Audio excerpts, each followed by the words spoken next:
Men ko'rgan shaharni dadam ko'rmagan. Men yegan taomlar nomini bilmaydi.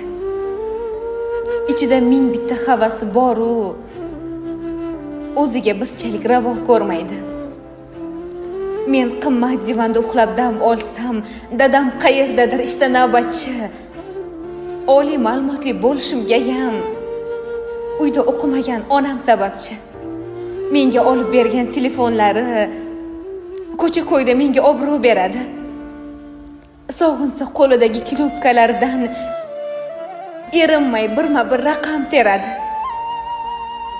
Men kiyar ko'ylakni bitta puliga bir hafta kimlardir ro'zg'or qiladi. Bolalar ko'p, ovqat kam bo'lsa, har galgidek avval onam to'yadi. Qayerdadir kimnidir ko'rganlari bor, ichida qolgandir qancha tuyg'usi. Sizningcha onamga shu yetarlimi? Sizningcha dadamni yo'qmi orzusi? Shundoq ham charchoqli, shundoq ham qiyin. Boshiga hech kimsa tashvish solmasin. O'sha orzulari nasib qilguncha o'tinaman, Alloh qarib qolmasin. Men ko'rgan shaharni dadam ko'rmagan.